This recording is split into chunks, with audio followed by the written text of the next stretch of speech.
Depuis 1989, des centaines d'acteurs du débat public sont venus échanger avec des étudiants et un public toujours plus large.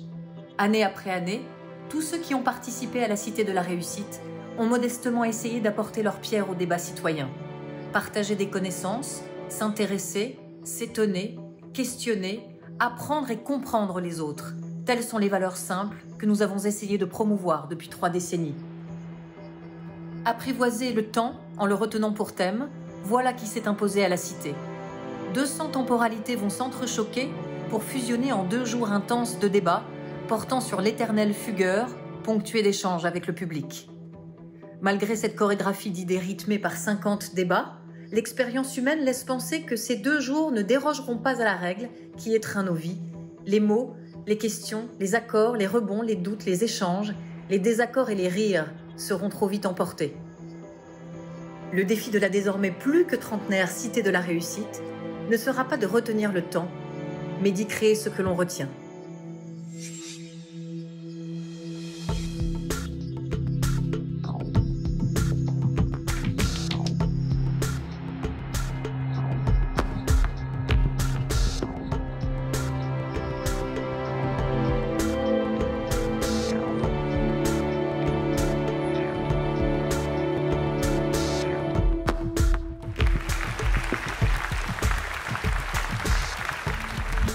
Et bâtir quelque chose ensemble.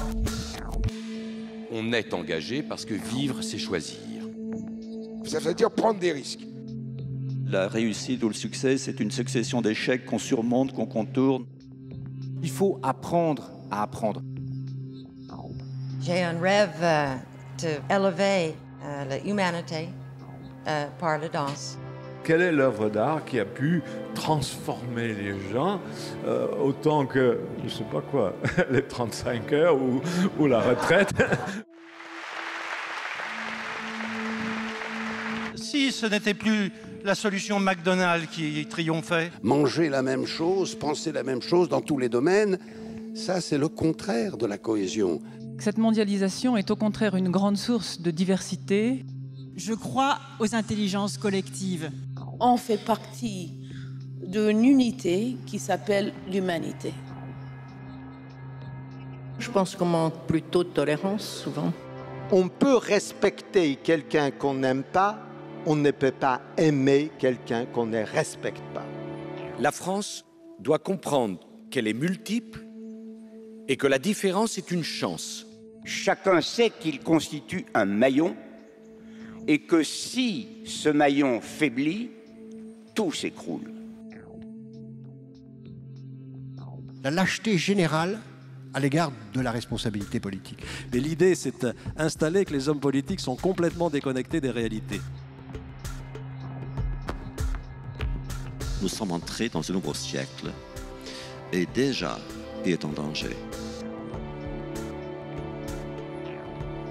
L'expérience, c'est une lanterne qu'on a dans le dos et qui éclaire le chemin parcouru. La lutte contre l'incertitude, c'est ça notre destin. L'avenir va être absolument passionnant.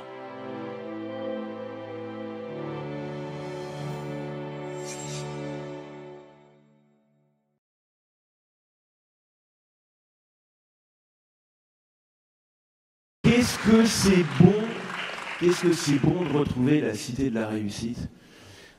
4 ans et demi, hein, Sylvain.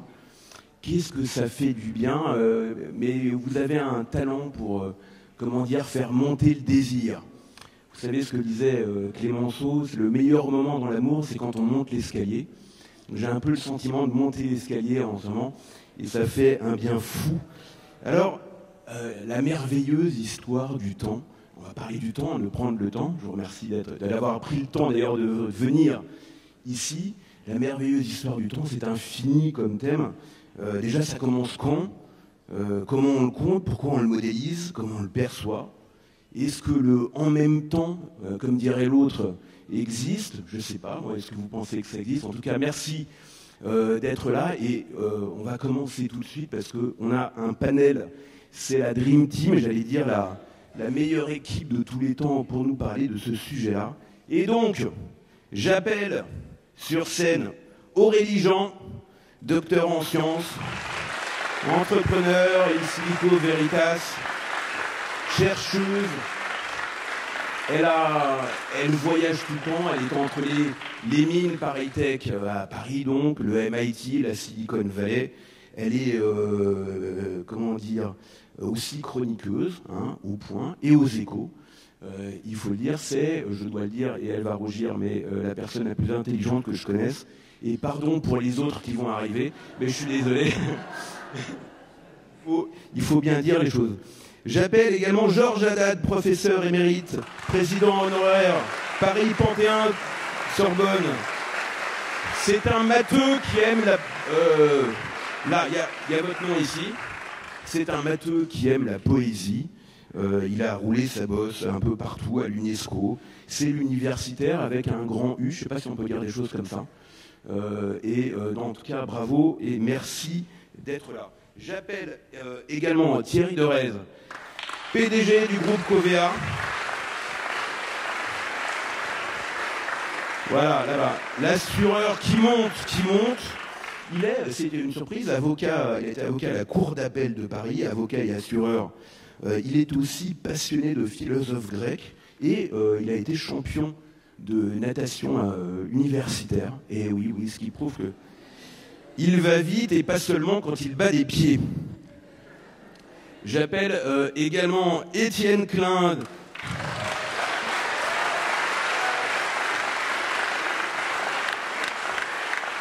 Directeur de recherche au CEA, docteur en philosophie des sciences, auteur prolifique, notamment de livres sur le temps. Il a beaucoup écrit sur le temps. Des livres, un qui s'appelle Le Temps, il y a je sais plus, il y en a énormément de livres sur le temps, il y en a 3 ou 4 au moins. C'est l'homme qui vous rend intelligent rien qu'en vous parlant. C'est toujours un bonheur et on en ressort toujours mieux. Parfois même on croit qu'on est intelligent, puis après on se dit mais qu'est-ce qu'il a dit au fait? Mais globalement, dans l'instant, on se sent toujours intelligent. En tout cas, on peut applaudir ces panélistes. J'ai dû réduire considérablement la présentation et leur CV, sinon on y aurait passé 2 heures. Et je salue également les étudiants qui sont là devant et qui vont poser des questions.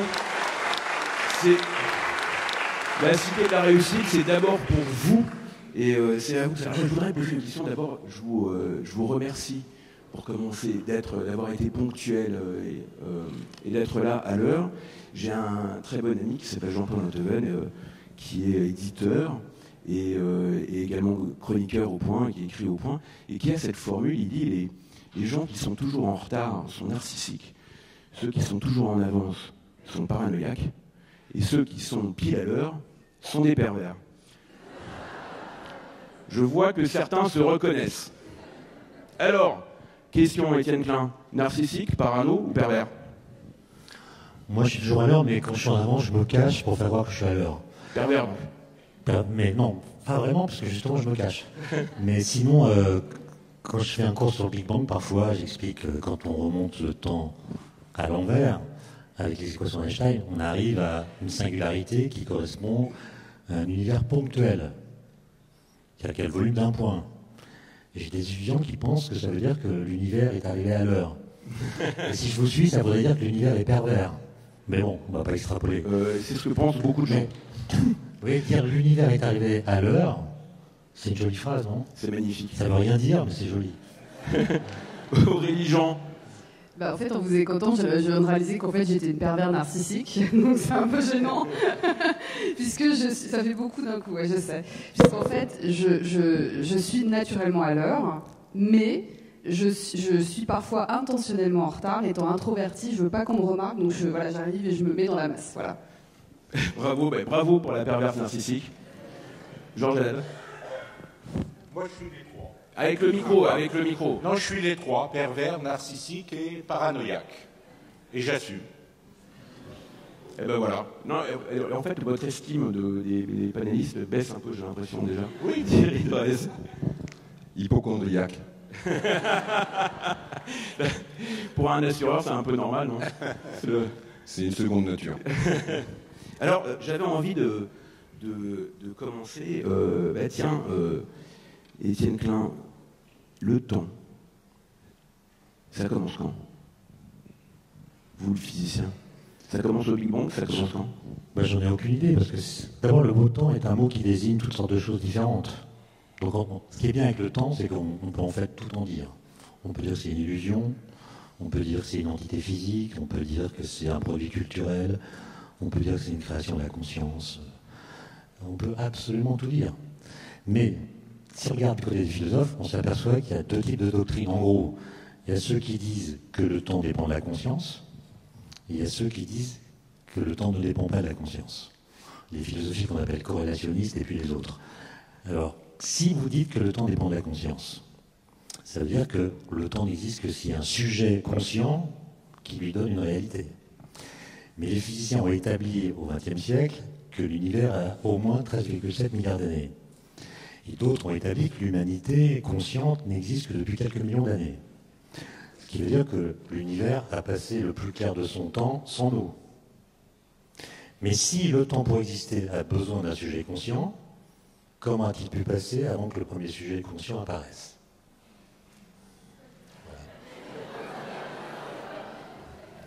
Bah, je suis désolé. Il nous cherche. C'est quand même des questions qui se posent. Il nous cherche. Non, ça s'appelle le paradoxe de l'ancestralité, et c'est un paradoxe tellement grave.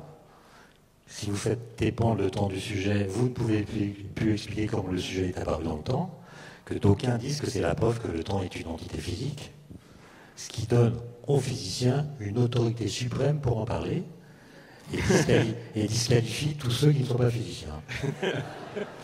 Alors, Georges Haddad, concrètement, donc ça veut dire qu'on ne sait pas. Et depuis combien de temps on sait qu'on ne sait pas? Comment ça a commencé?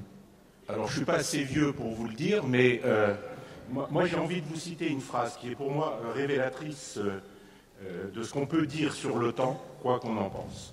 Saint Augustin, dans le livre 11 de ses Confessions, écrivait la chose suivante. « Si personne ne me le demande, je le sais bien. Mais si on me le demande et que j'entreprenne de l'expliquer, je trouve que je l'ignore. » Il parlait du temps. Je crois que tout est dit. Parce que le temps, ce n'est pas un singulier, il y a les temps. Même en physique, nous avons plusieurs temps. J'en parlais avec mon ami Marc Lachiaiseray. Il y a le temps universel de Newton, il y a le temps de la théorie de la relativité générale, qui n'est pas le même. Un temps qui change avec la vitesse, etc. Le temps et la matière semblent être liés, mais je laisse les physiciens en débattre. Moi, je ne suis qu'un mathématicien. Et les mathématiques, c'est une poésie du monde. C'est le rêve, c'est la pensée, et puis ça aide toutes les autres disciplines. Donc le temps, il faut parler des temps. Et le temps qui m'intéresse aujourd'hui, à mon âge, puisque je viens de prendre ma retraite de président d'université et de mathématicien, c'est le temps subjectif, le temps des émotions. C'est ce temps-là qui m'intéresse et avec lequel je veux finir mon temps. Il n'est pas fini votre temps, vous avez l'air en pleine forme. Hein, non, si. Vous êtes plus en forme que moi, objectivement. Justement, parce qu'on a parlé de science, aux religions, ça sert à quoi de modéliser le temps? Est-ce que ça se modélise et à quoi ça sert et quand est-ce qu'on a découvert ça? Alors c'est une très bonne question et pour répondre à cette question, il faudrait répondre à une autre question qui est pourquoi on modélise? Et du coup, pourquoi on modélise le temps? En fait, on crée des modèles depuis très longtemps, hein, depuis la Grèce antique jusqu'à nos jours. À l'époque, les modèles étaient analytiques, mathématiques, puis ils sont devenus numériques aujourd'hui, traduits sous forme algorithmique. Et en fait, on modélise pour trois grandes raisons, j'ai envie de dire. La première, ça va être pour répondre à une question. Donc je vais prendre des exemples d'aujourd'hui pour que les gens comprennent. Une question toute simple qui va être « Y a-t-il un chien sur cette photo ?» Question très importante. Et puis, on va aussi avoir des modèles. On va modéliser le monde, de faire une représentation approximée, parce qu'on ne sait pas tout du monde, pour comprendre des mécanismes. Par exemple, comprendre la propagation d'un virus, comme le Covid. Comprendre les mécanismes du traumatisme crânien. Moi, j'ai travaillé là-dessus, etc., etc. Pour aller modéliser des choses qu'on ne peut pas observer dans le monde réel. Et puis, on va aussi faire des modèles pour aller faire des prédictions, anticiper ce qui peut arriver. Et donc, dans la prédiction, ça va être des choses toutes simples, comme prédire la météo grâce à des modèles de physique parfois assez complexes, sur des temps relativement longs, ou relativement courts, ça dépend. Et donc voilà, donc en fait, quand vous avez compris ça, vous comprenez qu'il faut que le temps soit intégré, ou pas, ça dépend de ce qu'on modélise, hein, bien sûr, dans en fait, ces modèles. Et on l'intègre de manière explicite, ou implicite lorsqu'on l'intègre. Explicite, ça veut dire que le temps va être une variable, et ça, Étienne connaît ça très bien, c'est-à-dire que le temps va faire partie des équations, va faire partie de la logique d'exécution. Et puis vous avez aussi des cas où le temps va être implicitement introduit dans les modèles, puisqu'en fait, on va fournir au modèle un jeu de données d'entrée qui représente un temps précis et qui va nous fournir un résultat sans explicitement définir le temps. Donc ça, c'est important aussi. Et par exemple, c'est ce que je fais aujourd'hui sur le cancer du sein, où en fait, à partir d'une mammographie, qui est à un temps donné, je suis capable, avec mon équipe, de détecter, Dr Philippe Benyelouche et Rigoya Amseanou, de détecter en fait s'il y a un cancer en évolution à tel endroit. Mais en fait, le temps ne fait pas partie de mon modèle, vous voyez, mais c'est à un temps précis.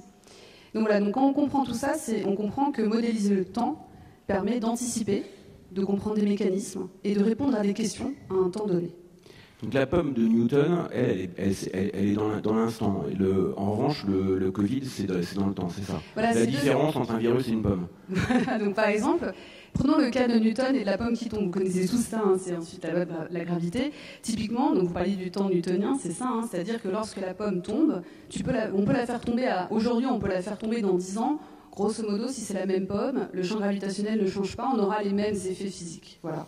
Mais donc le temps n'en fait pas partie. Il va faire partie parce qu'en fait il est dans l'accélération de la vitesse, mais en fait il ne fait pas partie en fait du phénomène précis. Alors par exemple typiquement voilà le Covid, on a une évolution dans le temps du virus, on a une évolution spatiale mais qui est liée au temps, une évolution démographique mais qui est liée au temps, et on a une évolution temporelle. Donc toutes ces choses-là en fait voilà. Donc le temps peut faire partie du modèle, peut ne pas en faire partie, et lorsqu'il en fait partie, on peut l'expliciter, on peut le définir explicitement dans les variables.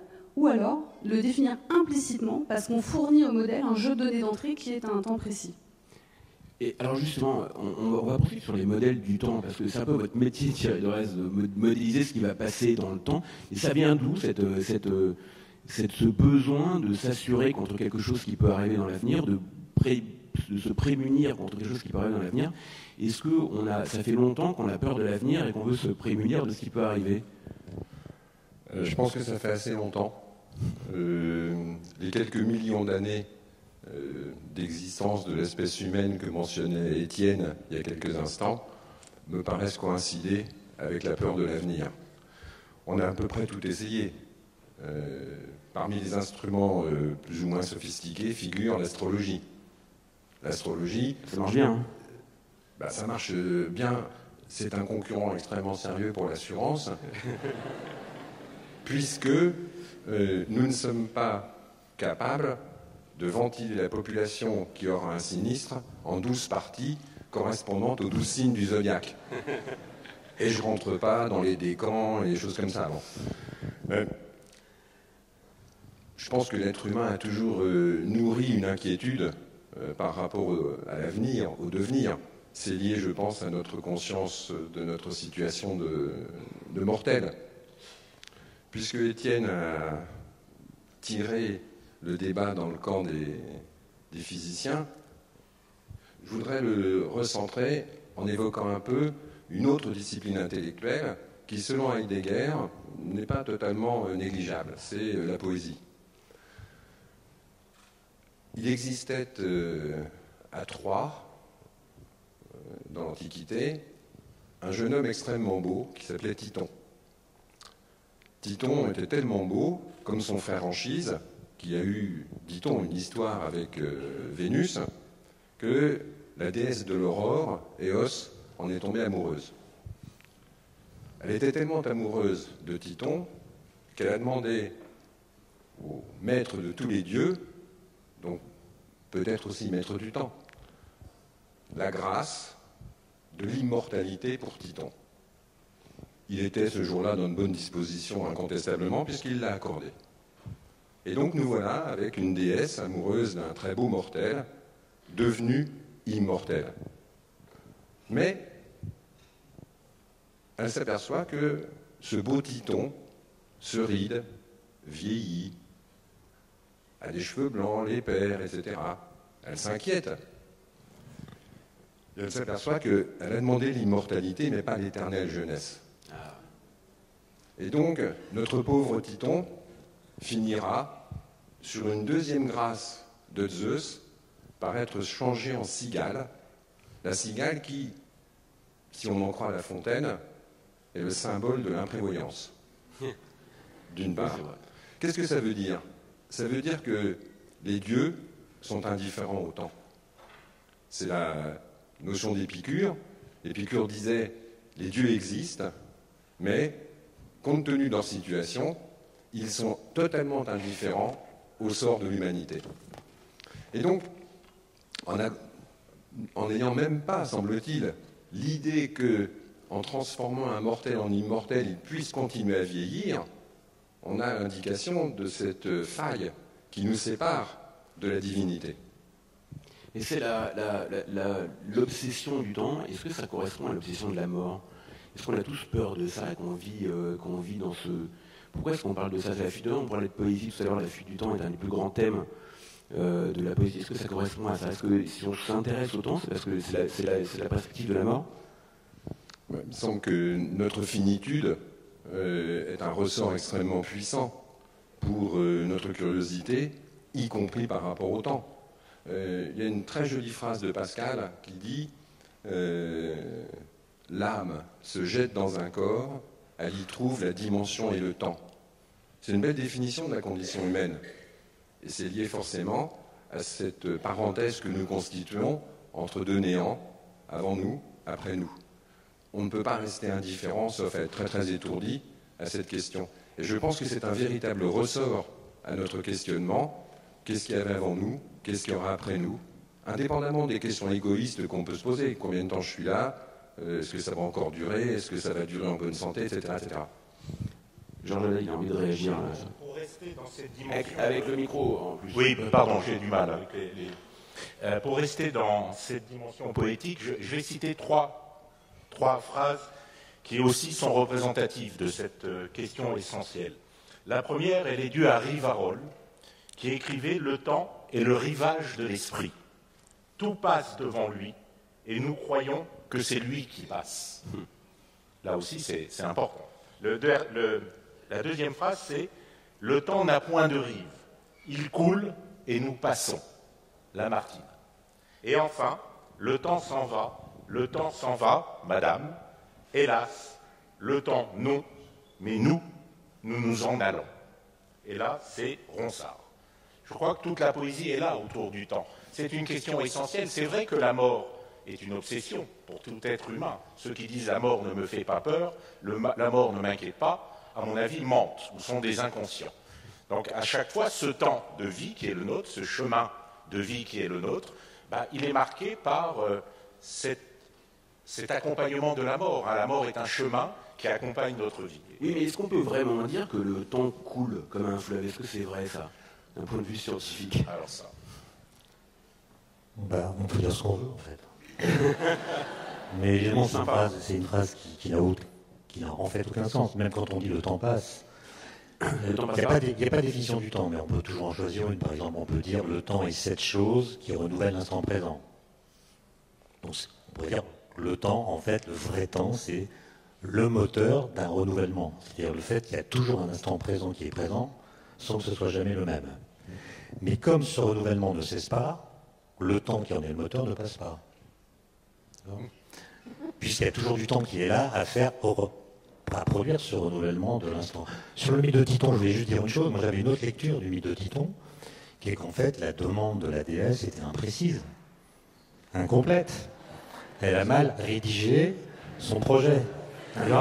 C'est le lien exact, et merci Étienne de le souligner, avec l'assurance. Il faut bien rédiger les contrats d'assurance. Moi, je pensais aux projets de recherche. Ah bon? Si les projets de recherche, il y a un petit truc qui ne va pas, on est déboulé. C'est pareil, il faut être précis. Et il faut être complet. Quant à la mort, évidemment, la mort, c'est pas du tout la même chose que le temps, même si Heidegger les associe. Mais on peut dire que le fait de savoir que la mort va advenir dans le temps agit comme un produit dopant de l'élan vital. C'est pour ça que le Titon, s'il savait qu'il était immortel, vous imaginez, il y a même des gens qui ont repris le mythe de Titon, qui promettent, grâce aux technosciences, grâce à une philosophie de type transhumaniste, que bientôt on va se débarrasser de tous les soucis qui sont liés à la matérialité du corps, et on va devenir immortel. Donc c'est l'idée que parmi nous, il y a peut-être déjà des jeunes gens qui sont immortels. La question, c'est comment ils vont le savoir? Il va falloir attendre très longtemps. Et en admettant même qu'ils le sachent, comment est-ce qu'ils vont vivre? C'est-à-dire qu'on s'en rend par échelle. Ils vont vivre terrés chez eux, refusant de sortir, par peur d'avoir un accident qui leur ferait perdre l'immortalité, ce qui serait beaucoup plus grave que de perdre la vie. Donc c'est l'enfer. Alors,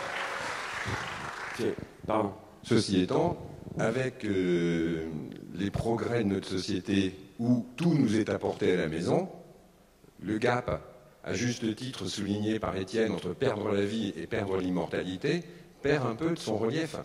Puisque maintenant, on a tout à la maison.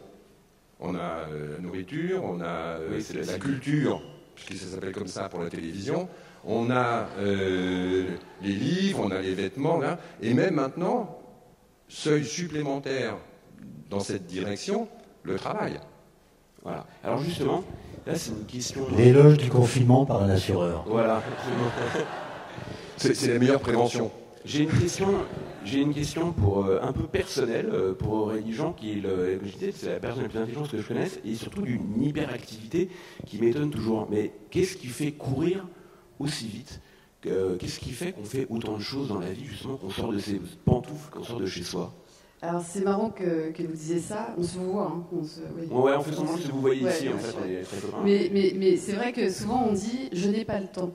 Et moi je dis souvent aux gens « non, nous n'avons pas pris le temps ». Et donc, et je rajouterais une phrase que m'a dit un professeur durant mes études, il m'a fait « t'as toujours le temps de faire une chose en plus ».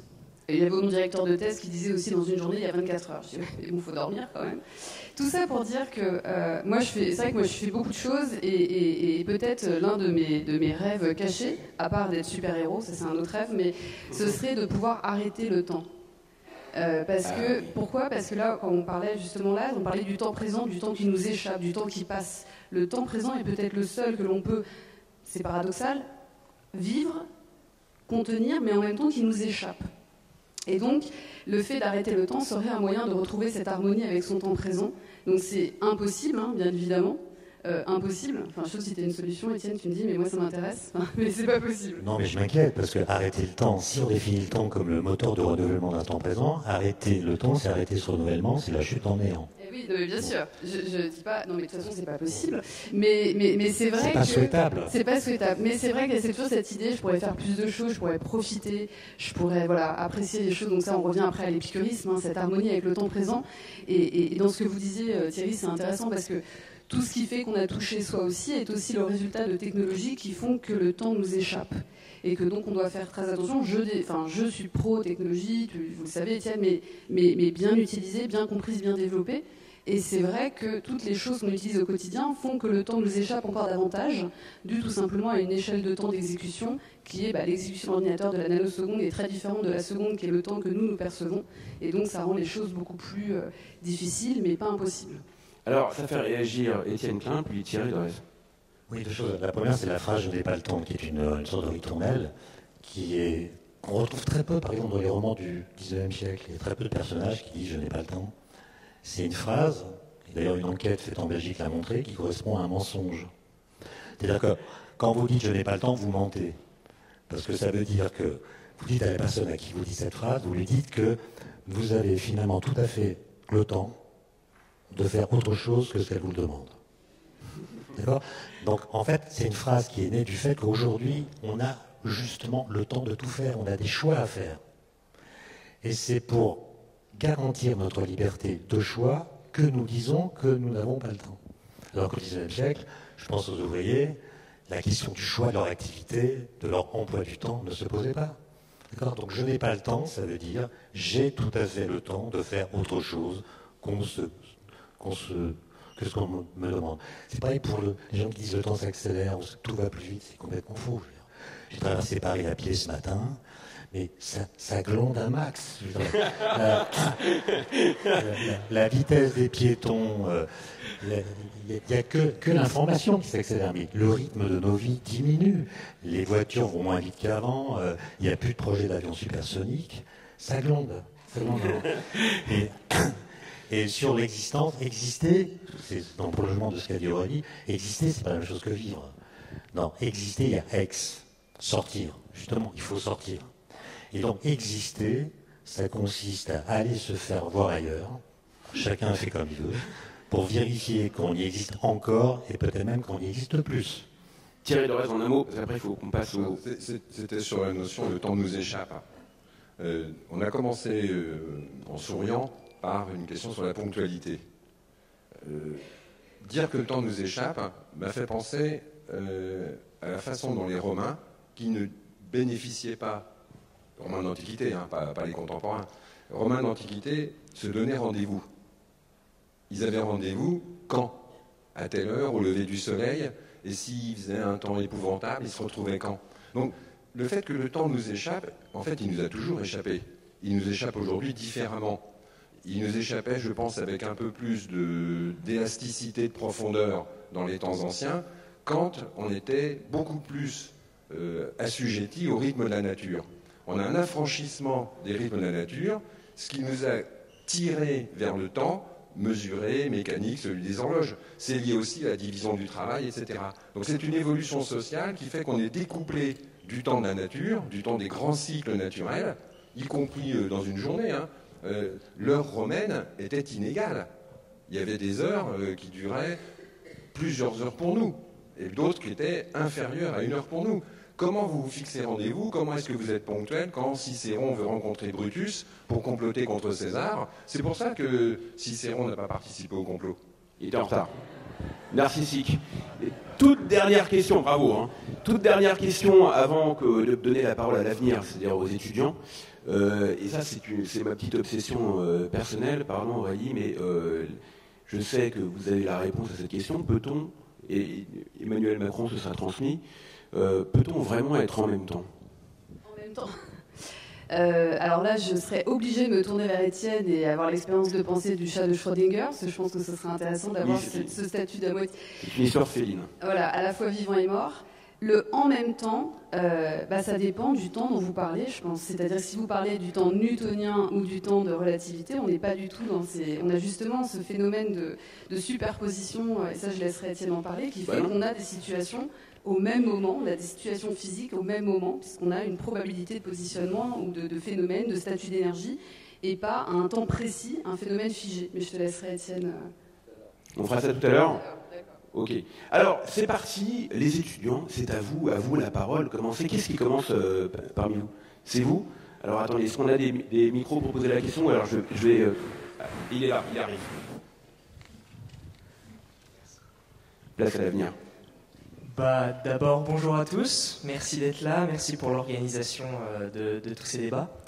Donc, notre première question, ça serait pourquoi l'espèce humaine est-elle autant fascinée par le temps et par son histoire? Merci. Qui veut la prendre, celle-là? Ah oui, moi, pendant que les trois autres qui sont au taquet sur le sujet réfléchissent, je peux raconter une toute petite histoire anecdotique, ça donne le temps de mettre les méninges en route. Hein. Le grand paléontologue Pascal Pic faisait une conférence. Et dans cette conférence, il entreprenait de situer la place de l'espèce humaine dans la durée de l'univers. Donc il partit, il dit, bon, le Soleil a à peu près 5 milliards d'années, il lui reste à peu près 5 milliards d'années à fonctionner, et l'humanité, après, avec des frontières qui sont encore en discussion, c'est 6, 7, on remonte à Toumaï, millions d'années. Donc vous voyez l'échelle, etc. Bon. Il fait sa conférence, ça continue, tout se passe bien. Hein. Et à la fin de la conférence, un monsieur vient le voir et lui dit, monsieur le professeur, vous avez dit que le Soleil cesserait de fonctionner dans 5 milliards d'années. Puis il dit oui, c'est ce que annoncent, ont calculé les astrophysiciens. Et à ce moment-là, le monsieur lui dit, bon, qu'est-ce qu'on fait?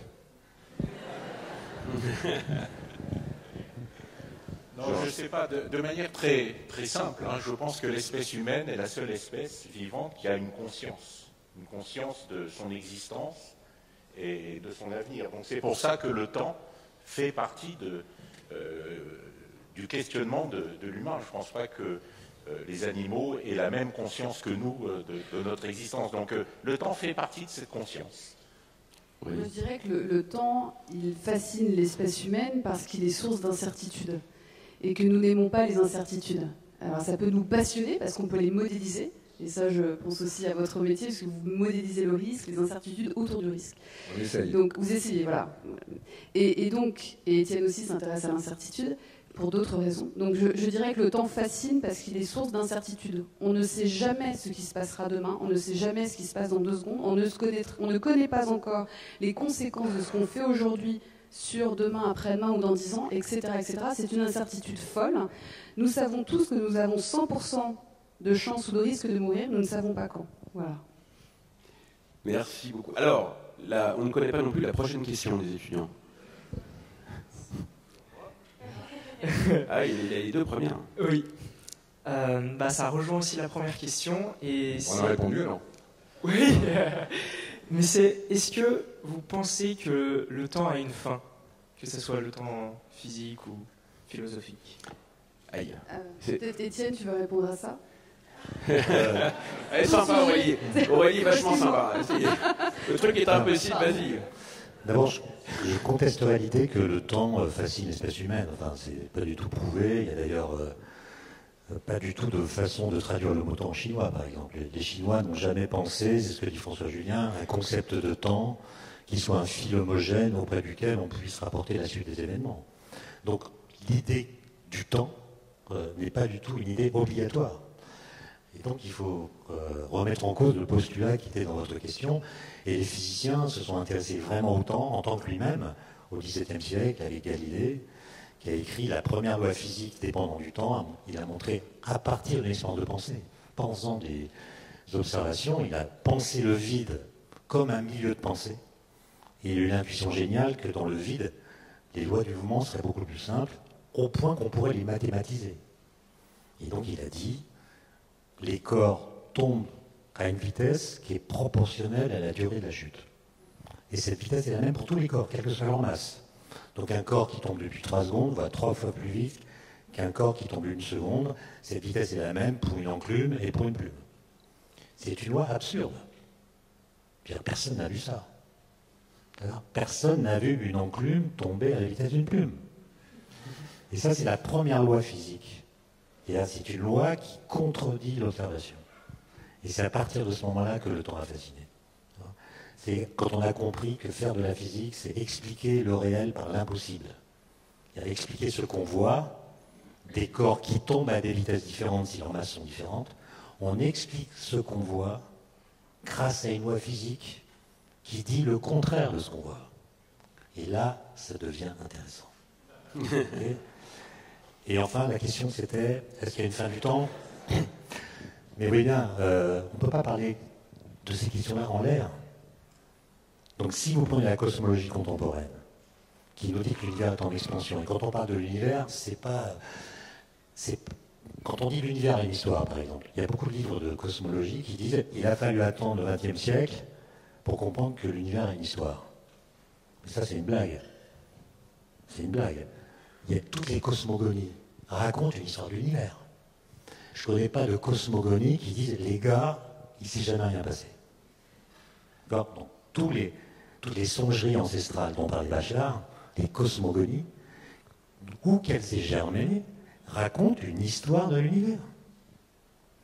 Mais là où les livres que je critique ont un peu quand même raison, c'est que quand un physicien d'aujourd'hui dit l'univers est une histoire, il ne dit pas du tout la même chose qu'un physicien du XIXe siècle qui disait l'univers est une histoire, aucune cosmogonie.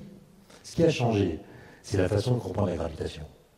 Avec Einstein en 1915. Théorie de la relativité générale qui fait de l'univers un objet physique. Alors qu'avant, l'univers, c'est une espèce d'aquarium qui contient des poissons. Et donc quand on disait l'univers a une histoire, on disait l'aquarium a une histoire, ça veut dire que les poissons ont une histoire. Mais ce qu'on a compris au XXe siècle, c'est qu'en fait, c'est l'aquarium, le contenant, qui a une histoire. Et ce qu'on appelle l'histoire de l'univers, c'est l'histoire de l'espace-temps. C'est l'espace-temps qui évolue. Et ça, personne ne l'avait prédit.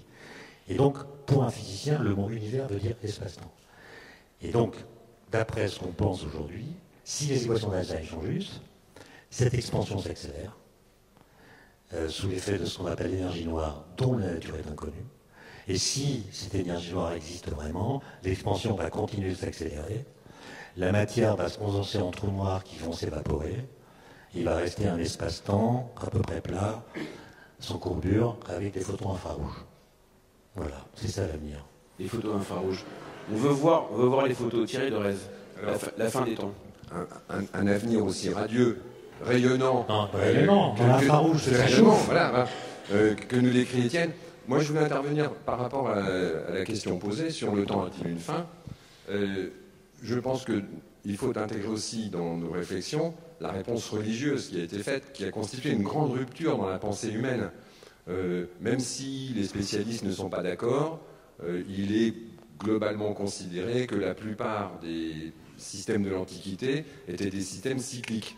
La rupture qu'apporte le christianisme, c'est le temps appréhendé comme une flèche. On parle tous les jours, ceux qui en ont le goût, on parle de la flèche du temps. La flèche du temps est une création à partir d'une pensée religieuse. Et quand Étienne évoque les penseurs, notamment au début de l'époque moderne, il faut se souvenir que ces penseurs sont encore profondément avec un sentiment religieux. Je crois me souvenir, mais vous me direz, Newton était un militant du protestantisme.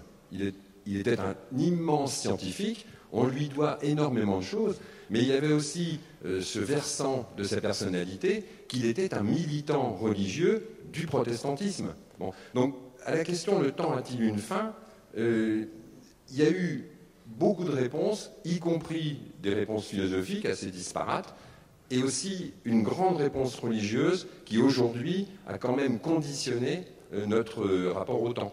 Georges Aladra, tu veux en passer? Très brièvement, si j'ai retenu quelque chose de mes cours de physique, parce que j'ai toujours souffert dans l'enseignement de la physique, j'ai jamais eu un bon prof de physique. Je ne sais pas pourquoi, c'est le but, c'est de faire souffrir et parfois même de dégoûter. Ah si, ça a été le cas. Alors, c'est pour ça que je me suis tourné vers les mathématiques. Je me sentais plus à l'aise et plus libre en mathématiques. Et puis, voilà. Mais si j'ai bien compris ce que les professeurs de physique ont essayé de m'inculquer, c'est que le temps est lié à la matière. Donc, s'il y a une fin du temps, c'est qu'il y a une fin de la matière. Donc, la question est là. Est-ce que le monde a l'éternité devant lui, et que cela veut-il dire? Est-ce que la matière a une éternité, ou bien est-ce que tout va s'arrêter et tout va redevenir énergie selon les lois d'Einstein? Infrarouge. Infrarouge ou infra... Merci beaucoup. Allez-y, c'est à vous. Vous m'entendez, ok. Donc déjà, je suis ravie d'être là et de passer du temps avec vous. Moi, j'avais une question sur l'approche de Bergson à propos du temps, qui distingue temps et durée. Je ne vais pas refaire tout Bergson, c'est un peu long. Et est-ce que vous pensez que distinguer les deux, distinguer le temps objectif et la durée, donc le temps subjectif des personnes, c'est quelque chose qui pourrait marcher pour mettre tout le monde d'accord en fait? Temps subjectif. Aurélie, en fait, pour moi, le temps et la durée sont deux choses différentes. Le temps est un concept, est une variable, est une mesure. La durée est aussi une mesure, mais sur au sens, ça peut être une période, il y a un temps final, un temps initial, un temps final. Donc c'est deux choses différentes. Et pour le coup, autant le temps est un concept et on peut peut-être revoir la manière dont on conçoit le temps, la durée, c'est lié aussi à nos propres perceptions. C'est comme ça que je l'imagine des uns et des autres. On ne perçoit pas la durée de la même manière. Les vacances passent toujours trop vite. C'est une évidence. J'adore cette réponse. C'est une question qui a en partie été traitée par le débat entre Einstein et Bergson il y a exactement un siècle. C'était le 22 avril 2022 à Paris. Ouais, mais il a perdu la notion du temps depuis longtemps. Le temps, tu vois, c'est quand même une illusion. Bon, bref. Donc, moi j'ai une réponse sur le fait. Et en fait, personne n'a pas bien compris la théorie de la relativité d'Einstein. Donc il y a eu un quiproquo, mais il a quand même compris, et il adresse la question à Einstein. Il reproche aux physiciens d'avoir spatialisé le temps, c'est-à-dire d'avoir traité le temps comme s'il était de l'espace. Et en effet, et d'ailleurs il n'y a pas que les physiciens qui le font, quand vous tracez l'axe des temps, vous tracez un segment de droite, et vous dites c'est le temps. Voilà la représentation du temps, qu'utilisent même les assureurs. Et en fait, c'est une représentation topologiquement absurde, puisqu'elle fait exister ensemble des instants successifs qui, par définition, n'existent pas ensemble. Okay, donc c'est absurde. Et d'ailleurs, une fois que vous avez compris ça, vous posez des questions horribles. Vous êtes présent à l'instant T, qui est l'instant présent. Quand vous êtes à l'instant T, est-ce que les instants qui sont à droite, soi-disant dans le futur, existent déjà quelque part à attendre que vous arriviez, ou est-ce qu'ils sont encore dans le néant tant que vous n'êtes pas là? Et ceux du passé, est-ce qu'ils sont dans le néant ou est-ce qu'ils sont ailleurs que là où vous êtes? Bon. Et donc la question que pose Bergson, c'est comment du juxtaposé peut-il engendrer du successif? C'est donc la question du moteur du temps. Qu'est-ce qui produit cette avancée à laquelle nul ne déroge, qu'on appelle le cours du temps? Et si vous prenez ces questions au sérieux, vous vous rendez compte qu'il n'y a rien de plus mystérieux qu'une durée. Parce qu'on décrit les durées comme si c'était l'équivalent temporel des longueurs. Par exemple, le diamètre de cette table, c'est une certaine longueur, et tous les points dans l'espace qui la constituent existent en même temps. Eh bien non, une durée, c'est pas du tout ça, puisque les instants qui la constituent sont de durée nulle et n'existent jamais ensemble. Donc qu'est-ce que c'est qu'une durée? Et peut-être pour rebondir par rapport à ça, aussi, moi ce que j'avais appris dans mes cours de philo et de physique, c'est la notion de temps. Quand tu parlais de l'instant T, donc au temps T, c'est quelque chose qui est paradoxalement indescriptible, parce que qu'est-ce que c'est? On peut, quand tu prends l'échelle de temps, Étienne, justement, on prend une durée, enfin, dans la représentation spatiale que tu as donnée là, donc qui est une droite. Il n'y a pas d'échelle de temps. Oui, je sais, il n'y a mais que des échelles de durée. Tu peux subdiviser cette durée en un nombre infini de pas de temps, et c'est ça où c'est intéressant, c'est du coup le temps est incapturable. Comment on définit l'instant T? Et ça, c'est une question à laquelle on peut difficilement répondre. Oui, si vous le permettez, moi je vais redevenir un peu mathématicien quand même. Et il ne voulait pas tout à l'heure. Oui, je ne voulais pas, mais là, je n'ai plus le choix. Les mathématiques, comme je l'ai dit, c'est une pensée. C'est avant tout une pensée, ce n'est pas une science ou une discipline, c'est une pensée. Et les mathématiques, à l'époque ancienne, travaillaient sur le temps discret. On ne savait pas travailler autrement que sur le temps discret. T, T plus 1, T plus 2, T plus 3. Et puis, progressivement, la pensée mathématique a amené des outils absolument incroyables jusqu'à arriver à la notion de temps continu. C'est le corps des nombres réels. Il n'y a pas de trou. Il n'y a pas de trou, il n'y a pas d'espace. Entre le T et le T', il y a un continuum infini qui a autant de nombres au sens de l'équipotence que le R total. Pardon, traduction pour équipotence. Équipotence, c'est-à-dire qu'il y a une bijection. Il y a une bijection qui... c'est donc ça. Non, mais c'est la théorie de l'infini. C'est Cantor, c'est Bernstein, ce sont tous ces grands poètes qui ont libéré la pensée scientifique. Qui ont libéré la pensée scientifique par cette poésie du monde que les mathématiques a apportée. On était dans le temps discret, c'est-à-dire que pour les assureurs, c'était T, T plus 1, T plus 2, T plus 3. Là, ils peuvent travailler dans un temps continu qui nous permet de croire en ce qu'ils nous disent sur l'avenir et sur notre existence. Mais c'est ça qui est très important, c'est concevoir, comprendre que notre perception du temps a été libérée par la pensée mathématique et les progrès de la pensée mathématique. Sinon, on n'aurait pas toute cette réflexion qui nous permet de dire le temps, la poésie du temps, le temps continu, le temps discret, le temps subjectif. Je termine là-dessus. Le temps subjectif, il y a un texte de Primo Levi, je ne vais pas vous l'imposer, qui s'appelle Échec au temps. Et il parle du temps subjectif. Je vais vous donner un exemple entre temps et durée. Prenez 30 secondes. Vous prenez votre main et vous la mettez sur une plaque chauffante au rouge. Bonne idée. Les 30 secondes vont vous paraître une éternité. Ça va être une souffrance absolue. Mais les mêmes 30 secondes, lorsque vous écoutez Étienne Klein, ça vous paraît une minute? Une minute, pardon. Lapsus révélateur. Atroce. Une seconde. Je corrige. Une seconde. 30 secondes d'Étienne Klein, c'est une seconde de ma perception du temps. Heureusement qu'il est mathématicien. Ouais, mais si on écoute, si on écoute avec une main sur le feu, ça change complètement. C'est l'éternité, là. On rentre dans l'éternité. Étienne Klein avec la main sur le feu, c'est l'éternité assurée. Thierry Derez qui parle pour l'éternité. Non. Premièrement, si quelqu'un est capable de laisser sa main sur une plaque chauffante pendant 30 secondes, il faut consulter. Oui. C'est pas... C'était la souffrance, hein, c'est ce qu'on faisait dans les camps. Oui, non, mais vous parliez volontairement, etc. Donc, ça c'est la première fois. Ensuite, un conseil de lecture par rapport à la question posée. Pourquoi ne pas relire les paradoxes de Zénon, dont je rappelle l'un des 4 principaux, Achille et la tortue. Achille tente de rattraper la tortue. En fait, il ne pourra jamais la rattraper, nous dit Zénon, parce que, quelle que soit la distance qu'aura parcourue Achille, la tortue, même si elle va beaucoup moins vite qu'Achille, en aura parcouru encore un peu. Et ainsi de suite, avec une divisibilité, en réalité, jusqu'à l'infini. Donc vous avez ces paradoxes de Zénon par rapport au mouvement, qui datent du IIIe siècle avant Jésus-Christ, et ont posé énigme à beaucoup de monde pendant des siècles. Donc, si vraiment la question vous intéresse, non. Lire les paradoxes de Zénon me paraît un bon point de départ. Et après, pour les solutions, vous invitez Georges, vous invitez Étienne, vous invitez Aurélie, et ils vous diront ce qu'il faut faire. C'est simple. Alors, on repasse aux questions des étudiants. Je voudrais que tous puissent poser une ou deux questions. Allez-y. Bonjour, merci de nous recevoir. Ma question à moi s'adresse à Étienne Klein. J'ai l'impression que vous avez un peu répondu à cette question depuis le début de ce débat, mais je voulais quand même la poser. Est-ce que pour vous, le temps est une valeur fixe? Une valeur fixe. Valeur fixe.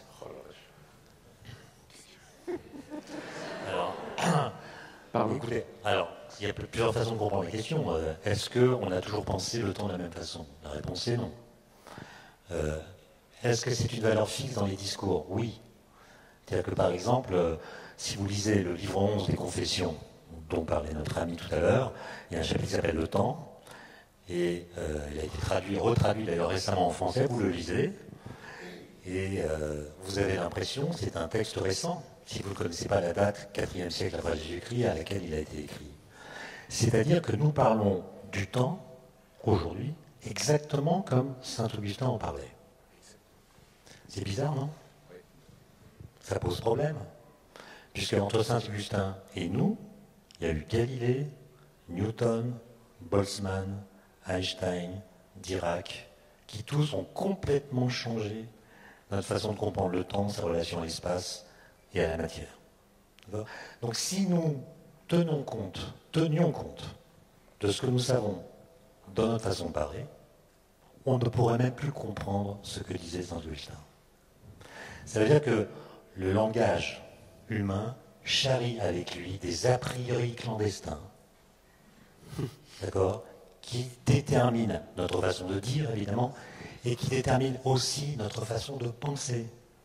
Autrement dit, nous pensons le temps à partir du langage, et non pas du tout à partir de ce que nous savons de lui. Et d'ailleurs, le mot temps, il est victime d'une polysémie fulgurante. On l'utilise, d'ailleurs on l'a fait là. On l'utilise pour dire la simultanéité, la succession, le changement, le devenir, la vitesse, etc. La mort. Et en plus, c'est un mot auquel on attribue les qualificatifs. Il y a le temps de ceci, il y a le temps de cela. Quand on fait un colloque sur le temps, on invite d'abord un philosophe qui va parler du temps des philosophes. Puis après, on invite un cosmologiste, le temps cosmologique. Puis un physicien, le temps physique. Puis un géologue, le temps géologique. Puis une psychologue, le temps psychologique. So what? Mais si le temps ressemble au phénomène temporel, c'est-à-dire s'il y a autant de sortes de temps qu'il y a de phénomènes dans le temps, mais le temps n'est même plus un concept, c'est un habit d'Arlequin, on l'oublie, et on ne parle que des temporalités. Alors, c'est pour ça que moi je ne travaille plus sur le temps, parce que j'en ai assez, qu'on le mette à toutes les choses. Mais avant d'arrêter, j'ai quand même organisé avec un ami philosophe qui s'appelle Vincent Monton, organisé un colloque l'été dernier à Cerisy-la-Salle, qui a duré 10 jours. On a invité des gens de toutes les disciplines, physiciens, cosmologistes, philosophes, biologistes, psychanalystes même, historiens, etc. Et on leur a dit, voilà, vous allez nous dire en 1 heure les mêmes choses que celles que vous dites d'habitude. Sauf que vous n'aurez plus le droit d'utiliser le mot temps. Vous allez devoir le remplacer par un autre mot qui dira mieux ce que vous avez à dire. Parfois, vous parlez de la durée et non pas du temps. Parfois, vous parlez d'une époque et non pas du temps. Et donc, ils devaient faire un travail de préparation pour éliminer le temps de leur discours. Ils avaient une boîte, ils avaient une petite boîte avec 20 jetons. À chaque fois qu'ils disaient le mot temps, ils perdaient un jeton. Et ils ne pouvaient le récupérer que s'ils nous expliquaient pourquoi c'était ce mot-là qu'il fallait utiliser et non pas un autre. Ils ont tous terminé avec 0 jeton, sauf moi. Mais ça veut dire qu'on est tellement imprégné des usages ancestraux de ce mot dans la langue que c'est fini, on ne peut plus s'en passer. La langue n'évolue pas. Donc quand vous dites valeur fixe, je dirais dans le langage, oui, c'est une valeur fixe. Mais dans la science, c'est au contraire une idée qui a subi des révolutions qui, si elles étaient prises au sérieux, changeraient complètement notre façon de dire, donc de penser. Excusez-moi d'être grave. Non, c'était très bon. C'est à vous, et vous avez le droit d'utiliser tous les mots que vous voulez, il n'y a pas de boîte à jetons ici. Bonjour à tous, merci d'être là. Donc encore une question pour Étienne Klein qui est un peu en rapport avec la question précédente. À la suite des découvertes d'Einstein sur la relativité, pensez-vous que le temps au niveau physique a encore des secrets pour nous? Alors, les physiciens, ils ne décrivent pas le temps, ils décrivent la bonne façon de le représenter. Donc la théorie d'Einstein, ça en a fait une révolution, mais elle n'a pas été bien comprise, puisque dans des manuels que je lis encore, on dit Einstein a démontré que la vitesse d'écoulement du temps dépend de la vitesse de l'observateur dans l'espace. Voilà comment on présente la relativité en 2022. Donc plus de 115 ans après qu'elle ait été énoncée. Et donc, quand vous entendez cette phrase, la vitesse d'écoulement du temps dépend de la vitesse de l'observateur dans l'espace. Faisons une expérience de pensée. Vous restez là, et moi je pars dans une fusée qui m'emmène quelque part dans l'espace à une vitesse qui est la moitié de la vitesse de la lumière. Je suis ici avant de partir, je vais chronométrer avec ma montre la durée qu'il me faut pour lire un livre. Et évidemment, dans mon voyage, je vais emporter les livres. Et puis ma montre. Et si je crois la phrase que je viens de rappeler, je vais penser que dans ma fusée, le temps qu'il me faudra pour lire un livre, à ma montre que j'aurai emportée, sera différent de 2 heures. Ça sera plus ou moins, la phrase ne dit pas dans quel sens ça varie. Ben, si je fais l'expérience, dans ma fusée, quelle que soit la vitesse de ma fusée par rapport à ici, il me faudra 2 heures. Donc la phrase est mal comprise. Quand vous êtes en déplacement, ça ne change rien à votre temps. Votre temps propre est le même, vos pulsations cardiaques sont les mêmes. Autrement dit, la théorie d'Einstein reprend au sérieux, en le remaniant, le principe de relativité de Galilée, qui est que le mouvement est comme rien. Autrement dit, quand vous êtes en mouvement, tout se passe exactement comme si vous n'étiez pas en mouvement. À partir d'un principe très simple, c'est qu'il est très difficile d'être en mouvement par rapport à soi-même. Donc quand vous êtes en mouvement, vous êtes immobile dans votre référentiel. Donc la relativité est mal comprise. Maintenant, c'est nature. Les gens qui essaient d'unifier la physique quantique et la relativité générale, eux, ils travaillent sur la structure même du temps et de l'espace-temps. Est-ce que l'espace-temps est quelque chose de primitif? Ou est-ce que c'est une construction, une émergence, comme on dit? Et là-dessus, on ne peut pas encore conclure. Alors, il existe quand même quelque chose de fixe dans le temps. C'est le temps donné par mon iPhone. Et donc, on essaie d'avancer un petit peu. Allez-y. Oui, bonjour, merci de me donner la parole. Alors moi, c'est une question que je voudrais poser à l'ensemble des intervenants. Monsieur Klein l'a un petit peu abordé tout à l'heure, c'était est-ce que vous pensez que le temps est une illusion? Alors, le temps est-il une illusion? Je commence en une phrase. Est-ce que vous avez remarqué que l'anagramme de « le temps est une illusion », vous l'avez cherché ou pas? Non. L'anagramme de « le temps est une illusion », je l'ai cherché en voyant que c'était dans les questions que vous envoyez, ça donne « où se pillent les minutes ». Où se pillent les minutes? Le temps est une illusion, où se pillent les minutes? Et là, je vous poserai la question, comment peut-il y avoir des minutes qui font quelque chose à piller dans le temps, si le temps est une illusion? Aurélie? Thierry Dresse? Illusion? Moi, j'ai la preuve absolue que le temps n'est pas une illusion.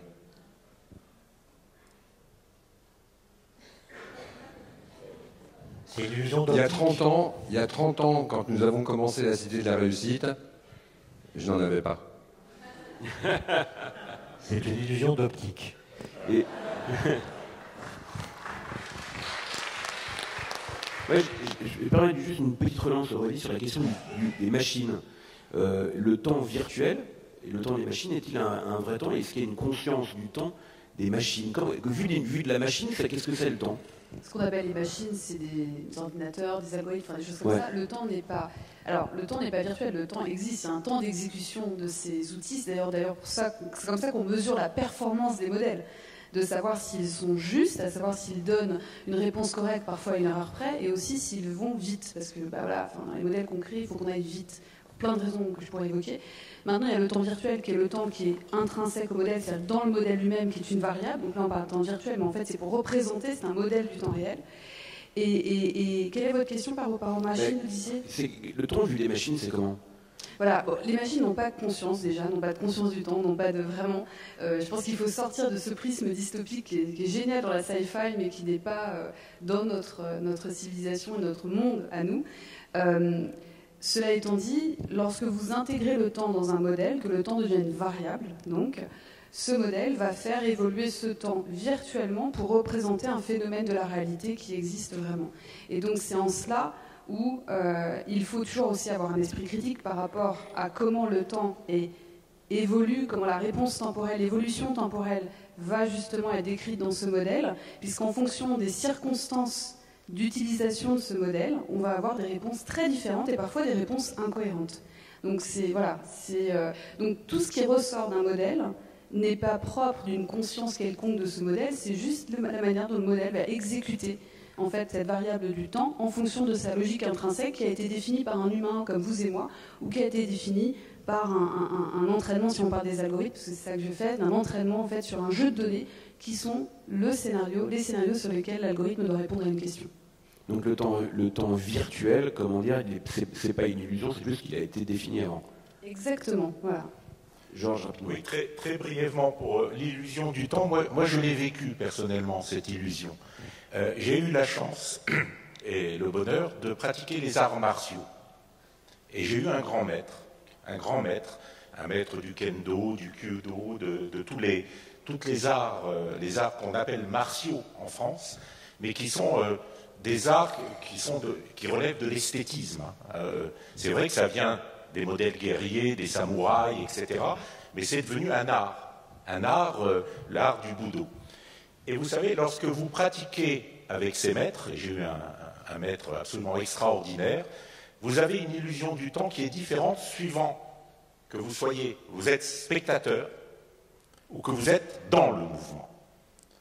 Essayez de faire du judo ou de l'aïkido, vous verrez que lorsque vous êtes à l'intérieur du mouvement, vous avez l'impression d'un temps long, très long, surtout si vous souffrez en plus, hein. Et si vous prenez une trempe, ça m'est arrivé de prendre des tannées monumentales au judo, et j'avais le sentiment que le temps ne finissait pas.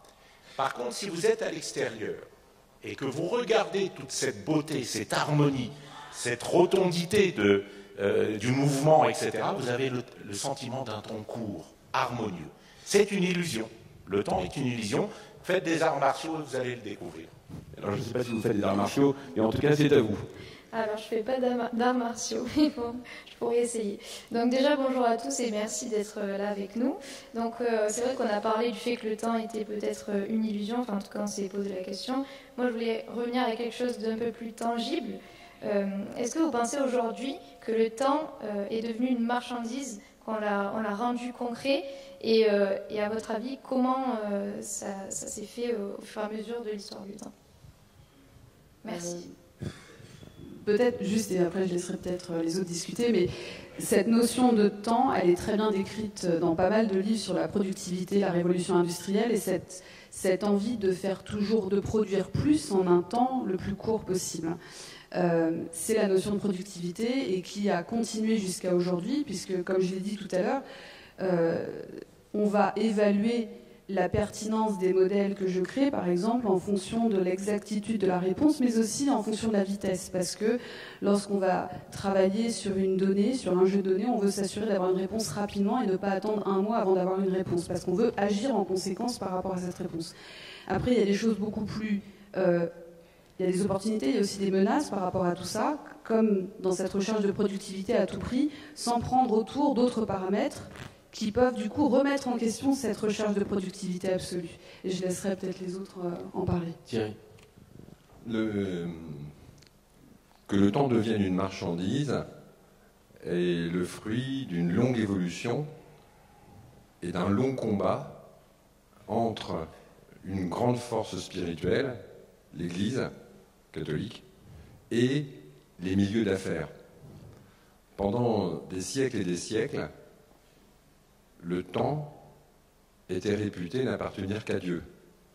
C'était la prohibition, par exemple, du prêt à intérêt, puisque, en recevant de l'argent en échange du temps qui s'écoulait, celui qui obtenait ce rendement commettait un péché, puisqu'il utilisait quelque chose qui ne lui appartenait pas, mais qui n'appartenait qu'à Dieu.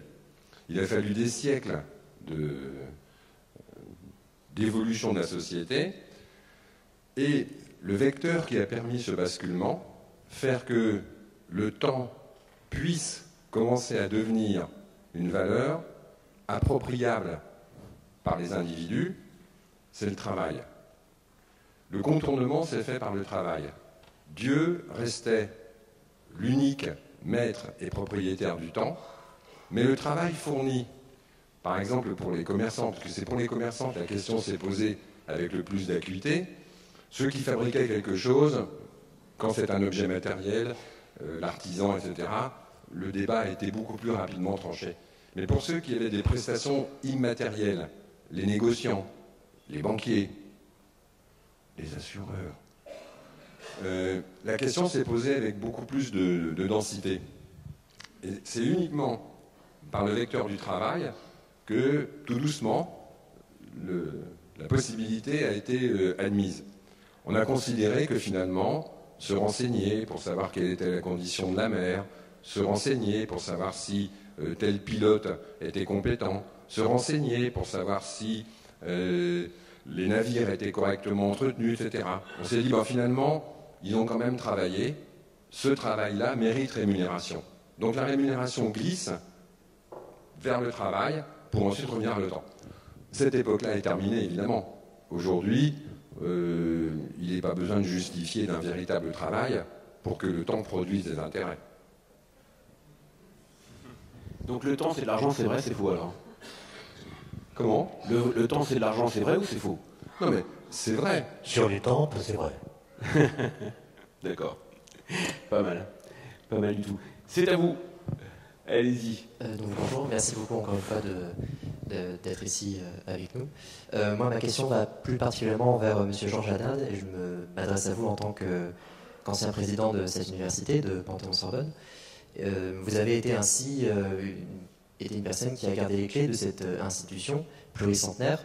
Et donc, d'une certaine manière, c'était ici pour vous demander comment on se sent lorsque, comme vous, on s'inscrit dans un parcours de 8 siècles d'écriture de l'histoire du temps.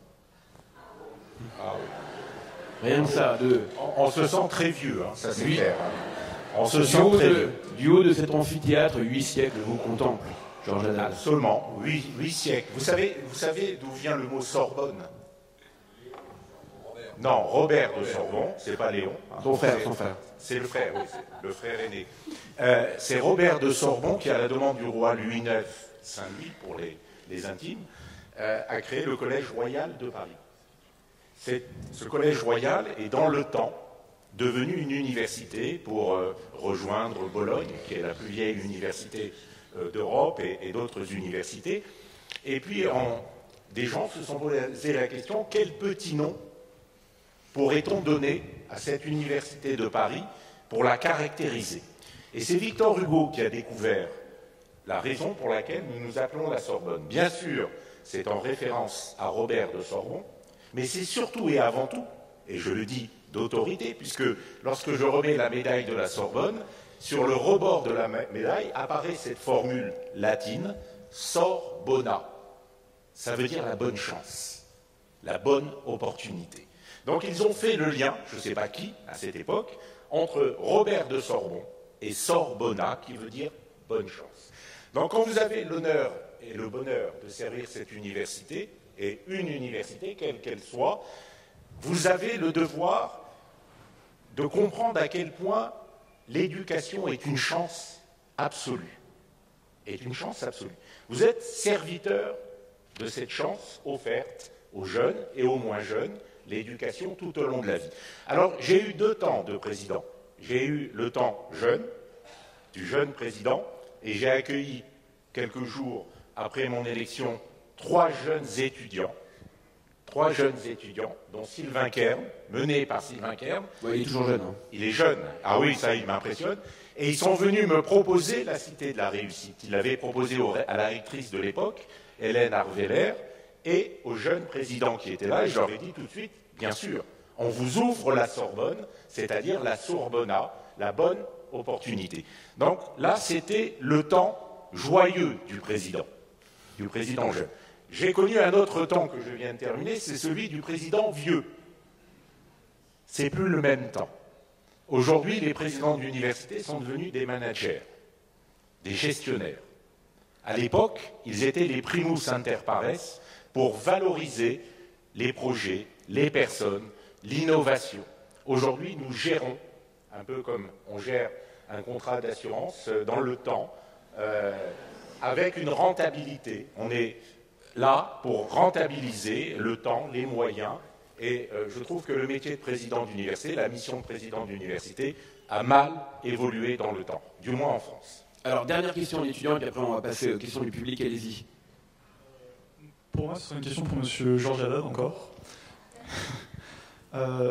Pour vous, est-ce qu'il y a des émotions et des sentiments qui influent sur le temps? Des émotions et des sentiments qui influent sur le temps. Oui, il y en a. Il y a une émotion qui est essentielle, c'est l'amour. Ah, voilà le vrai sujet. L'amour, tout est amour. Éduquer, comme je l'ai dit dans un de mes articles, si l'enseignant n'aime pas ses étudiants, si les étudiants n'aiment pas leurs professeurs, l'éducation devient un calvaire. Et donc le temps devient infini. Donc tout repose sur l'amour de ce qu'on fait, de ce qu'on produit, à tous les niveaux. Il faut aimer ce qu'on fait. Et je trouve que la principale émotion dans la vie, c'est l'amour. Le reste, c'est du baratin. Bravo. Il a raison. Alors, on peut revenir, les étudiants pour reposer des questions, mais je voudrais quand même ouvrir à la salle. Est-ce qu'il y a des envies, des pulsions, des questions, des remarques, des vociférations? Je ne sais pas. Allez-y, madame, par exemple. Et madame là-bas. J'en sais rien. Tout d'abord, je voudrais revenir sur ce que vous avez dit en introduction. On se sent vraiment intelligent en vous écoutant. D'autre part, en tant que médecin, et vous parliez de l'illusion du temps, je pense que le temps biologique n'est pas une illusion. Et que nous avons, du fait de notre finitude, nous connaissons à peu près le temps de vie, et qui aujourd'hui effectivement s'est prolongé, puisqu'il y a quand même une augmentation de la longévité, malgré tout ce qu'on peut dire des agressions environnementales, etc., et que nous savons pertinemment que notre temps de vie est entre 110 et 120 ans. Donc là, le temps n'est pas une illusion. Quand même.